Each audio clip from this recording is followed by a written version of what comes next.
roses. Meat in the sandwich. That's the kind of sandwich I like. So how's the con been treating you?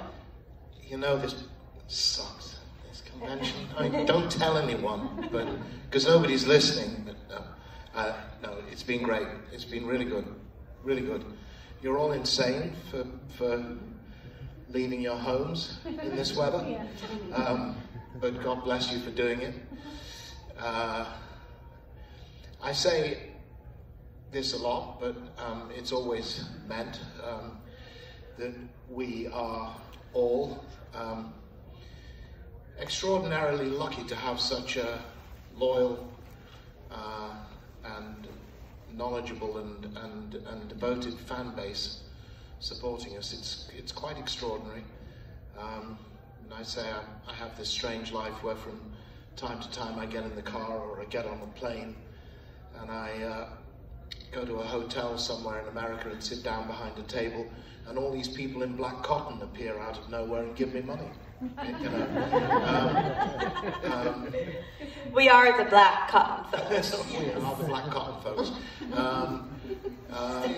It is amazing, and it is very humbling to be born up by you all. I mean, you as representatives of the entirety of this extraordinary business of horror fandom.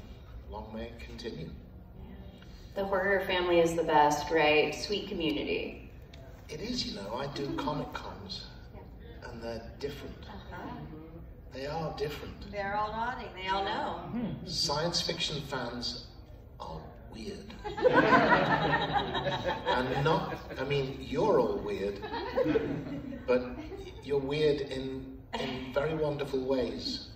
So I shouldn't say this because I'll probably be going to a Comic Con soon. I don't know, something slightly different.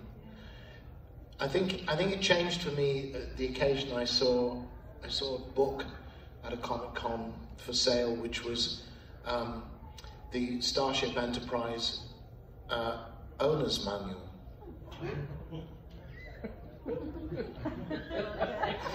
Okay. You know, I think somewhere you guys know that this isn't real. You know? I hope so anyway. I'm not sure about him. Well, I think that our audience, as well as Jamie and I, would love to know, how did Hellraiser come to you? We know that you knew Clive Barker beforehand, but what was the sequence of events that brought you this? Well, it was very simple. I walk into trouble answering this question sometimes, particularly sometimes on a Saturday afternoon at a busy convention when my mind's wandering a bit because my brain's a bit fried. My wife tells me off for that my sense of humour is too British, too dry, too ironic. So I have a few times said, well, you know, they put me in a room with a table, with just a camera, and on the table was a hammer and a pile of nails, and they told me to get creative and left me alone in the room. And you know, people go, oh, wow. And sometimes they start to leave the table. My wife fetches me a hefty kick under the table, and you know I have to say, sorry, darling, you know. But it's an issue with irony in America. If you say something ironic in America, you have to add, just kidding. Yep. But that defeats the whole point of being ironic. Yes. If you're, you know, and isn't it ironic that nothing in that song was ironic? Don't you think? Sorry, I didn't answer the question. We're getting there, we're getting there. That's not what happened. What happened was, and I will try to condense this, in 1969 in Liverpool, I was at my high school, Quarrybank High School in Liverpool, which was the school I always knew I was going to go to and told everybody I was going to go to because it was the school that John Lennon went to. No other reason. I was cast in the school play and was told to report to rehearsals, which I duly did. The Government Inspector by Nikolai Gogol, Russian playwright. It wasn't in Russian, but you know.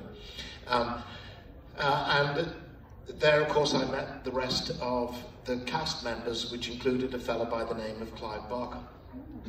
And that was the day that changed my life. So we did stuff at school. I'll condense this hugely, and then after school and university, we started doing our own original independent theatre in Liverpool, and then eventually in London. We formed our own theatre company called The Dog Company. We'd been a mime company in between as well, performing original plays by Clive. The Dog Company was kind of put to sleep by mutual consent at the end of 1982. In 1985, at a party held by Jane Wildgoose, who had made costumes for the Dog Company and would, a year on from there, be making the Cenobites costumes, designing them with Clive and then making the Cenobites costumes. Clive said to me in the middle of a conversation about something else, oh, by the way, I'm trying to put together an independent, low-budget British horror film, and I think there's a part in there you might be interested in. And that was the first time that Hellraiser wandered into my consciousness and my life. But at the time, you know, I don't think I said anything more than, "Oh, fantastic, that's great, of course." And the conversation, you know, moved on to the price of fish or whatever. But that was it. Basically, Clive asked me to do it. So a year after that conversation, we were at Cricklewood Production Village making Hellraiser. And what would you say were some of the biggest challenges in playing that character and some of the biggest delights? The challenges were that it was my first movie, and I never went to theatre school, so I had no training about, you know, the whys and wherefores and the chains of command and what goes on film sets. I had a vague idea because of being a movie buff and a movie fan. So it was that, trying to get used to the whole thing, you know. So I know you're the director, and okay, you're the first assistant director. Why the fuck is there a second assistant director? And what do? You assist the first assistant director who assists the director? How much fucking assistance does he need? Oh, wait, you're what now? You're the third assistant director? Who do I listen to? How does this work? So it was all of that. Then it was a little matter of 6 hours in the makeup chair and being covered in latex and ending up looking like this guy, and wearing contact lenses that were not made to my prescription, so that everything was like wearing cheap sunglasses indoors with the curtains closed on a dull day. I couldn't really see very much for a lot of the time. And wearing a skirt. And that was a lot of challenges. I'll demonstrate this. I'll act this out for you. This is my debut in movies.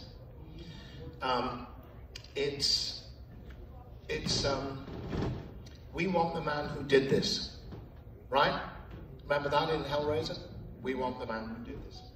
So, I arrive on set feeling very grand and important, and everybody is going, "Oh my God, oh my God, oh my God." which is great, it's wonderful, so I'm feeling, you know, and they said to me, so basically what I was doing was starting here, walking up to here, and saying, we want the man who did this. It's not complicated, is it? So they said to me, here's your starting mark. I can't see anything. So now marks matter, because when you're on your mark, you're in focus and you're lit. If you're not on your mark, you're not. So it's important to be on your marks. Less so now because everything's digital and everything's wash lighting like this, so it doesn't make a whole deal of difference. But then it did. Watch Spencer Tracy. If he's walking towards someone to speak to someone, he does this. Because it's always a problem, because your head has to be up here, you know? But you have to see that mark, so you have to see it out of your peripheral vision to be exactly on your mark. Spencer Tracy does this if you watch him. He walks up to someone like this, and then he speaks to them. But the first thing he does is he says, okay, I'm lit perfectly and I'm in focus, how about you? And now I'll deliver my line. But, so they brought me a sandbag to put behind my heels. That's perfectly normal. I didn't know it was perfectly normal. I felt like I was being treated like the retarded kid at the back of the class, you know. So, okay, I do that. And then they said, here's your finish mark. Well, I can't see that one either. So they nail a piece of wood to the floor of the soundstage. It's perfectly normal. I didn't know that. Now I'm the doubly retarded kid. So it's heels against the sandbag, and then you sort of count out the steps, and you know you're going to touch that with your toe, and that's fine. So let's try rehearsing that. So I took a confident step forward and trod on the hem of my skirt and did all of that. So I feel like even more of an idiot now. And the solution to this was that they got clothes pegs, you know, for hanging, washing on the line. And they rolled up the base of the skirt, the hem of the skirt a few inches, and put clothes pegs around it. Now, all my illusions now of being, you know, the dark pope of hell and the inscrutable great Cenobite have gone, because I now have a ridiculous skirt with clothes pegs hanging at the end. But at least I can walk without tripping over.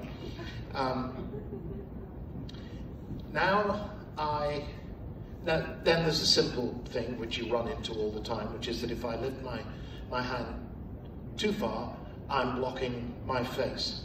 And if I don't lift it far enough, it doesn't make frame. So there's a precise point you have, that's fine. And then they tell me that my eye line is here, just to the side of the camera. Well, as far as I'm concerned, there's a black hole here, and if there's a camera in there somewhere, it's news to me. So they hold up what in all seriousness they call a pin light, which is just like a tiny little dot flashlight thing, but it is called a pin light. So that's my eye line. Again, it's perfectly normal. I didn't know that. It just makes me feel even stupider. So now we're ready to put all of this together, and I have that's the only line that I had to say all day. We want the man who did it. 7 one-syllable words. With a whole day, I'd kind of pride myself on being able to learn and remember. We want the man who did this. I can still remember the damn thing, 37 years later, 36 years later, whatever it is. As I'm about to start, a voice behind the camera, whose owner I never identified. I know it wasn't Clive, and I know it wasn't Selwyn Roberts, who was the first AD, said, does he know his line? And at that point, I was very tempted to, find him and punch him in the mouth. But, so I always figured if I ever get round to writing my memoirs, that might be the title. Does he know his line? An actor remembers. So that was my first, my debut in cinema. I made the decision that I couldn't go through the movie having my, wearing a skirt with damn clothes pegs around it. So I practiced and learned to walk for Pinhead, which is why he glides. It was like a slow march. So I'd put one foot forward and kick the skirt out of the way, and then put that foot down, put the next foot forward, like that. So he always moves very close to the ground and very slowly. Slow motion dance is what I figured. But I taught myself to do that to avoid tripping over my skirt. So, not as easy as it looks with the skirts, huh? No. Well, I stress I'm not used to it. Well, I don't wear a lot of dresses or skirts myself, so I'm kind of a dude, but that was the method I had to use for my wedding gown. Because it was a ball gown and then all these layers and tulle, and I couldn't see my feet or feel my feet. And you've got heels to worry about as well. Right. The small heels again, because I'm very much a dude. So, but I did that method too, where it was like kick it and step, kick it and step, because I was so worried that I was going to take a tumble down the aisle. And did you make it? I made it intact. I did. So, we put out the call to our podcast listeners who couldn't be here to submit their questions to see if they had any for you. And Jack had one for you that he would like answered. And he wants to know, when you found out, sorry, can't read my writing either. When you found out that you landed the role of Pinhead, did you expect there to be so many sequels? Oh, God, no. So, hi. Jack isn't here? He is not here. Okay. Yes. Hello, Jack. He will be watching though, but no, that's the question he submitted for you. No, why would I? No.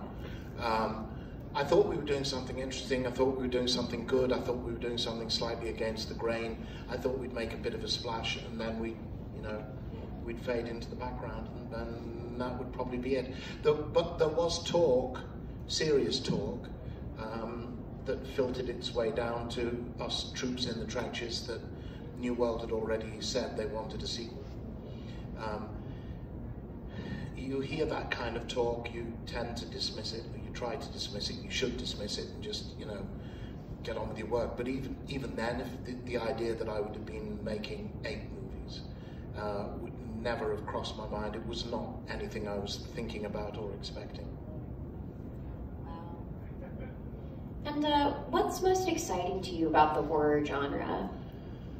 Oh, that's a very hard question to ask. I mean, I was a fan of horror movies as a teenager before I knew I wanted to be an actor, or I knew I was going to be an actor. Ironically, I think it was always the transformational roles that I was drawn to. Karloff, especially, Lon Chaney Sr., hugely, and they were in my head, approaching playing Pinhead. They were, because okay, now I am following in your footsteps, and that's weird, and that's a bit frightening. So I did have a sense of, wanting to do them justice. It's making the impossible real, I think, is, from an acting point of view, is the really exciting thing in horror movies. Well, just that, really. Playing Pinhead is making the unreal real, and it's there's an excitement in that you don't touch in, if I can use the word in inverted commas, normal roles. I think it's that. It's fleshing out the imagination. Do we have any audience questions? Oh, right there. Did you see the new Hellraiser? No. No. It was very, very good. Okay, good. I'm not avoiding it. I just haven't got around to it. I've said what I said on my social media about the redesign of the makeup, so I'm not going to repeat that. I'm slightly nervous about saying things because whatever I say will be on bloody disgusting on Monday, which is fine. But you know, great. I've talked to a lot of people over the weekend about it. Different reactions, but you know, I can't. What I did say was I thought the redesign of the makeup for Pinhead was really good, was really clever, and I liked that a lot. But I can't comment beyond that, having not seen the film. But I will. You have do you have a favorite role that you've played outside of Pinhead, or a role that you really enjoyed the most? Quite a few. I can point to two a long time ago, one a long time ago, and one very recently. And one goes back to the theatre work with Clive that I was talking about at the top of this, in a play by Clive called The History of the Devil, in which I played the devil, and it was I was barely off stage for the whole thing, and it's a great play. It's published now. Phil and Sarah, who've been the great archivists of Clive's work, they've just brought out the Clive Barker Dark Worlds book, which is amazing. They do a fantastic job. They're publishing all the plays that we've done, so it's there to buy, and photographs from the original, our original production in it as well. That was a great part, and it was midway through doing that. This is kind of 1979, 80, 81. We took it up to the Edinburgh Festival, and we were successful with it, and I got very nice reviews for it too, which was nice. And it was midway through doing that I think I thought, well, I guess I'm going to be doing this. And that was the point where I could have made the decision to go to theatre school, but I was arrogant enough maybe to think, you know, I could do this as well as some, as well as most, better than some, not as well as some, but you know, there are some that are just at a level that we mere mortals can't attain, in my opinion. So that was important. And I have literally just in the last couple of weeks, been down in Atlanta shooting an episode of what is the new Batman spin-off on TV, Gotham Knights, with a K. The script is wonderful. It's so well written, and that's unusual. Or I should say it's unusual, but it's not always the case, let me put it that way. But I had no hesitation in letting my agent know I wanted this. So if I've got this right, the basic idea here is that Batman is dead, which has already been done, I gather, in some of some manifestation of the graphic novels. I know my Batman up to a point, but I'm not a geek about it. And so a group of kids, or 20-somethings, have got together to form what is basically a vigilante group calling themselves the Gotham Knights, to carry Batman's torch forward. Now, the character I'm playing, I knew nothing about, but people that I've mentioned this to have flipped out over it. I'm playing a character called Joe Chill. There you go, got an ooh over there. Now, I confess I didn't know it. His real name is Joe Chilton, but he was always known as Joe Chill. And he is the guy who was accused of murdering Thomas and Martha Wayne, Bruce Wayne's parents. Now, in this episode, Joe has been on death row for 50 years, having been found guilty of murdering Bruce's parents. And for 50 years, he has been protesting his innocence and telling everyone that he was the patsy, and that somebody else actually fired the bullets, fired the shots. And there is Bruce Wayne's adopted son, Turner Wayne, who has now been accused of killing his father. And so in the episode, Joe, through Harvey Dent, is saying, my last request, because suddenly there's a movement to have Joe executed, put in the electric chair. My last request is I want to talk to the kid who killed Batman, as he says it, because what he wants to say to him is, you've been framed for this. Turner is protesting his innocence, and Joe is telling him, you've been framed for this, and I know you've been framed for this because I was framed in exactly the same way, and that's what he's trying to do, and it's really neat, I think, and I had a great time doing it. I hope it comes out as well as I feel it should do. They'll be. They wrap the season at the end of February, I think. So my guess is it'll be summer or maybe fall next year. The season will be out. I think it'll be on the CW. I think, though everything's just changed at the CW because they've been bought by Nexstar, who don't want to do original programming anymore. They want to do news and sport and reality TV because we don't have enough of that, do we? But anyway, that's fresh in my head and has been a really, really good experience. Any other questions? Yes. The last movie you did for Hellraiser was Hellworld, was 2005. What made you decide to finally retire, stop playing Pinhead? I have never said that I retired. I never made a decision to stop playing Pinhead.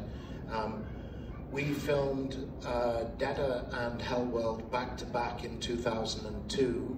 The reason there were no Hellraiser movies until 2010, that I didn't play Pinhead, was there were no more Hellraiser movies. I don't make those decisions. You know, that's for the executives to make. So that's the reason. But I've never said I've never said that I'm done. In my head, I'm still not necessarily.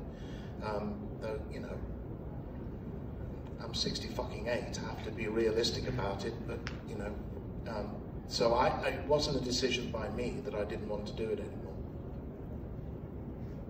So another one out there? When you first saw Hellraiser for the first time, did it feel like it was an accurate representation of Clive's work since you worked with him for so long prior to that? Or did it feel like an amplification or an exaggeration, or did you feel it was just right? What was the first word you used? Did I feel it was like an accurate representation of Clive's work? From because you worked with him as a playwright years before. Yes. So when you saw Hellraiser, did it feel like it was a good representation of Clive's vision, his work? Well, I can only judge it on the screenplay. I was aware. I mean, I'm sure all of you are familiar with Clive's writing from the Books of Blood or some of his novels, maybe not, The Hellbound Heart. Those of you who are will will be aware that, you know, Clive's natural writing style is a high poetic style. And that was true in the plays as well. That's the voice that I'm familiar with. And I was very aware that it was a voice that I wasn't necessarily hearing when I started writing the screenplay. Why? Because he's writing a screenplay, so he's doing his job, he's doing that. And then Pinhead spoke. And I thought, you've just taken the handbrake off. Pinhead got the high poetic style that comes naturally to Clive. So all the lines that I'm then seeing for the first time in the screenplay, no tears please, it's a waste of good suffering.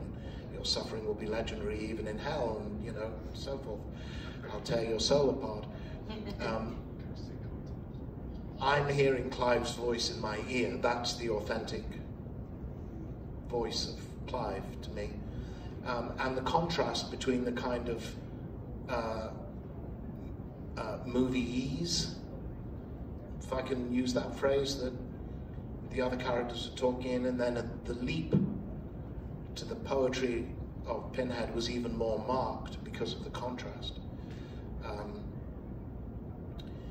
When I saw the movie, I felt it was an accurate reflection of what Clive wanted. I think.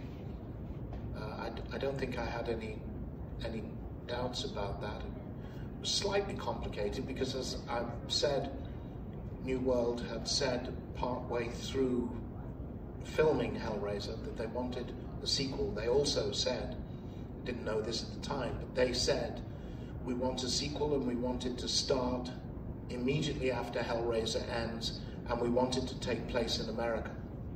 This was a slight problem because anyone who's read The Hellbound Heart knows that The Hellbound Heart takes place in London, and Clive's adaptation of The Hellbound Heart to Hellraiser happens in London. So suddenly there was a lot of backfilling going on to try and convince you that Hellraiser is actually happening in some unnamed American city. The only thing about which we know is that it isn't New York. And there's some problems in the movie because of that. There's some bits in the movie that frankly don't make sense, which is it's not Clive's fault, it's entirely about that. So that's always slightly annoying. But no, I thought it was a very good representation of what Clive was aiming for, as far as I understood it. It's a question for Clive to answer, really, but I thought so. Any other audience questions? So, okay, we tend to be our worst critic on ourselves. If there was anything that you could go back and change about the character, the Hell Priest, Pinhead, whatever you want to call him, what would you do different?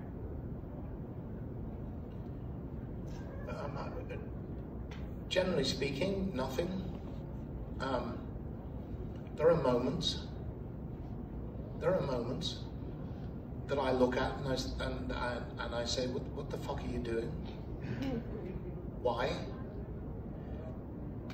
But it's on celluloid, so I can't do anything about it. But you know, that's just me feeling that I didn't play a particular line quite right,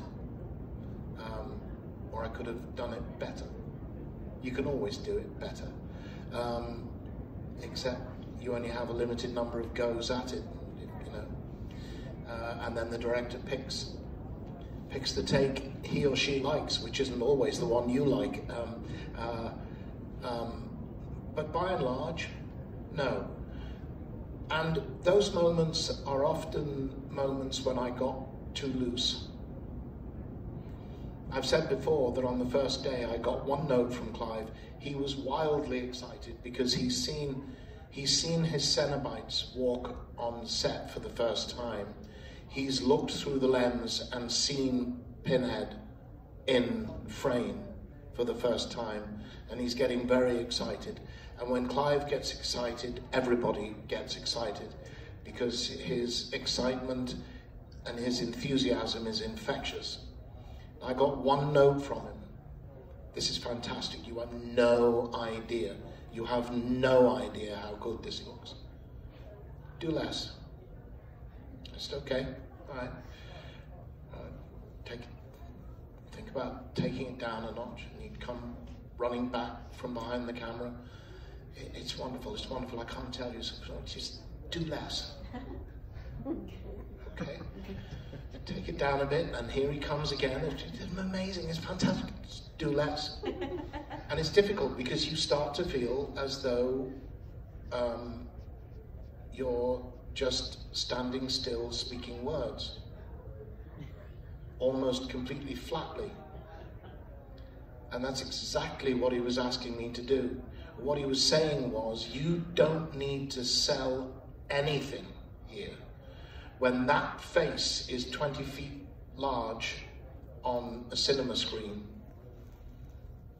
if your face is completely dead, and through that makeup, you say quite flatly, "Oh, no tears, please. It's a waste of good suffering." It's done. You don't need to do anything else. That's very, very hard for an actor, because, you know, I'm not fucking acting. I'm just... and there are moments when I cut loose. Things changed later on. Hellraiser 3, obviously, because the whole point about Hellraiser 3 is that Pinhead has changed, because he's free of the box. He's a loose cannon. So things changed with Pinhead in Hellraiser 3, which I then tried to take back to basics in Hellraiser 4. In Bloodline, there's one example. Do I look like someone who cares what God thinks? It's a fantastic line. I got angry. Do I look like someone who cares what God thinks? Like, that offended me. And when I saw the film, I thought, dead wrong, absolutely wrong. What were you thinking? Just beat, boom. Do I look like someone who cares what God thinks? Was the way I should have played it, but you know, you can't go back. So, in the theatre you can change it tomorrow night, but not in the cinema. That's the beautiful thing about the theater. Yeah. Yeah. Any others? A question from Pinhead. Yes, How about question that? from Pinhead. How can we resist the question from Pinhead? Stand up and give us a twirl, Jay. Thank you. His name's Jay? Yeah. His name is Jay. Jay! This is all homemade. Jay, can you indulge me and just come in front of my camera right there so we can see you? Because you're beautiful. Thank you. Yeah. Oh, woo! Give it up for Jay. I am the way. Yeah. Sit down now, sit down. Okay, Jay. No, my question was, for like Hellraiser 3, I think your portrayal of both Elliot Spencer and Pinhead, you had to do both. And I thought it was incredible. I mean, I thought you were amazing in that. Who did you like playing more, Elliot Spencer or Pinhead? Silly question, Jay. Silly question. I enjoyed playing them both. And it, you know, that's an opportunity that it won't come to too many actors to play two separate roles in the same movie. And I remember there was a great delight in the first place on the first night that I played Elliot for the first time, going to makeup, sitting in the chair, and 10 minutes later they said, "Okay, you're done." What do you mean? What am I going to do for the next 4 hours? So there was that, which is a bit of a liberation, honestly. It feels like that. And I got my uniform on, and I felt very dapper, and, you know, and military and good and British and I walked onto the soundstage and I saw Pinhead about as far away from me as you are now. There'd been a long line of people of all heights and shapes and sizes trying to persuade the director and the first AD that they really should be standing in as Pinhead. Obviously, it was my stand-in who played Pinhead for obvious reasons. I saw him standing there, and I had never seen Pinhead disembodied, as it were, and it was a weird moment, and I didn't like it, and it made me slightly angry. Are you feeling threatened, Jay? Which was the point at which I realized that I had gotten very possessive about the character, and I didn't like to see somebody else in my makeup and my costume. You know, they're both very, very different challenges. And I enjoyed playing both of them, and doing the stuff in the trenches was great. It was amazing, because it's night and you walk on set and it's this field with actual trenches built, and you look around and there'd be a little group of extras as soldiers gathered around a brazier or a fire over here, and it looks so damn real. You feel like you've actually just walked into the First World War. Though, you know, those are amazing moments, and that was a great scene to do, playing with Terry Farrell, who played Joey, who's going to be in Days of the Dead in Vegas.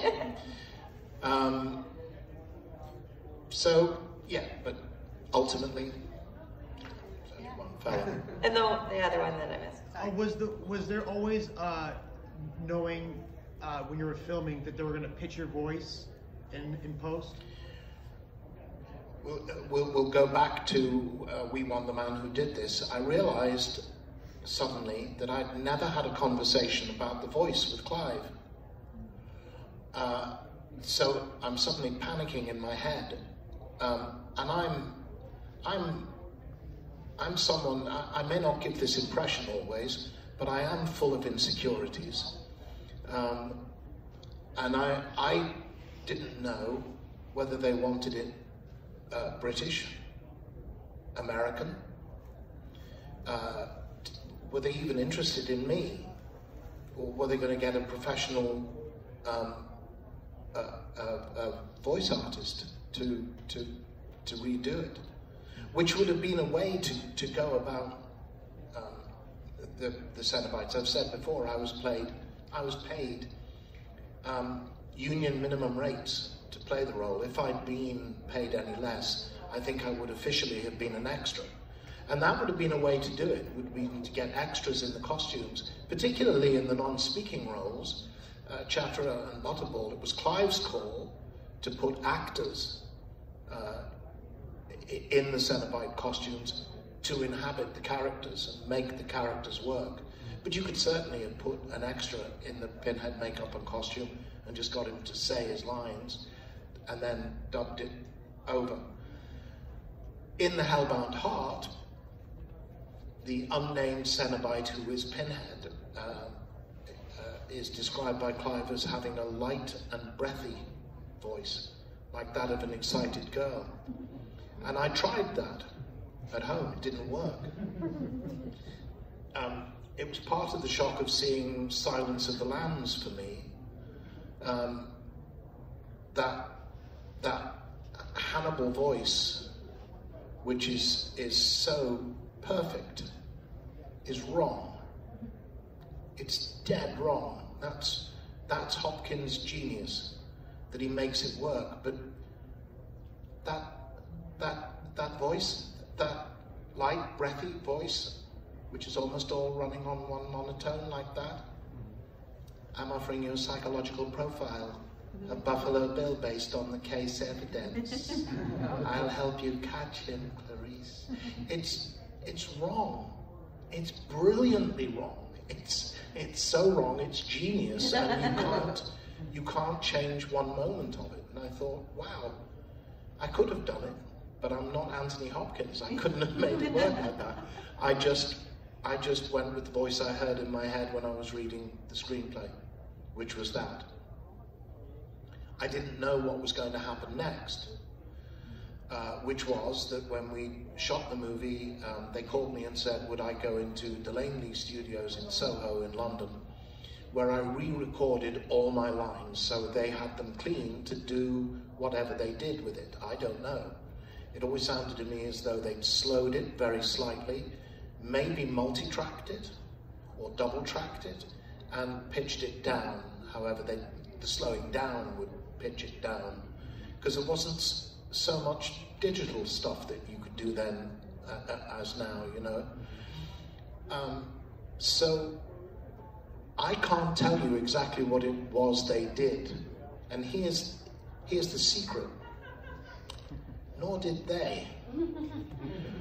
When we shot Hellbound, when we'd finished, I got a call saying, would you go back to Delaney Studios to re-record all Pinhead's lines? Sure. And I walk in, and it's the same guys who I worked with on Hellraiser, and they said, hey, hi Doug. You know, we wish we'd known there was going to be a sequel, because we'd have made notes. We have no idea what exactly it was we did to make you sound like Pinhead.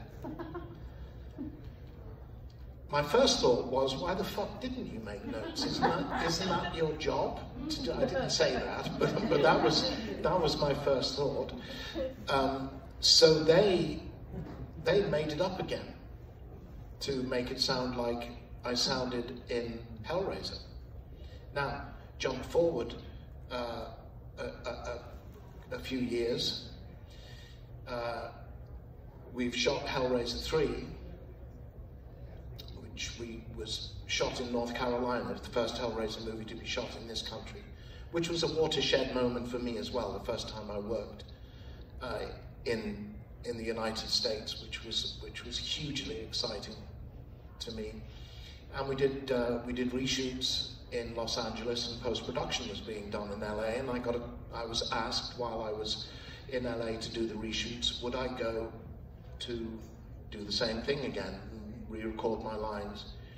So I go into a studio in LA, and they said, hey, hi Doug, what is it we need to do to make you sound like Pinhead? Oh no. I said, I don't fucking know. I'm just a guy who flaps his lips. I'm not a sound engineer. I have no idea. The best you could do is call Pinewood and hope they've still got production notes from Hellbound. I don't know. So so they made it up again. And this goes back to playing Pinhead and Elliot. Because it seemed to me when I saw Hellraiser 3 that they were altering the voice quite heavily early on. And then it seemed to me that the treatment of the voice got less as the movie went on, until it sounded more like me. And one of the things I'd always thought was, in terms of playing the scenes of Elliot and Pinhead opposite each other, at least I've got the voice distinction going. Because if I give Elliot what I think would be appropriate as my British Army voice, then there's still going to be Pinhead playing opposite him. In fact, there's not that much difference between the two, you know, and then there may have been duplication into 4 and 5 because they were done in LA. The 6th movie was shot in Vancouver, and the 7th and 8th movies were shot in Bucharest in Romania, so God help us, you know. So it's very possible that Pinhead's voice has been reinvented from scratch on every single movie. Oh yeah, well let's give Doug a big round of applause. That's our time today. Thank you guys, thank you. And if we didn't get to your questions, please go see him at his table so you can get those asked, okay?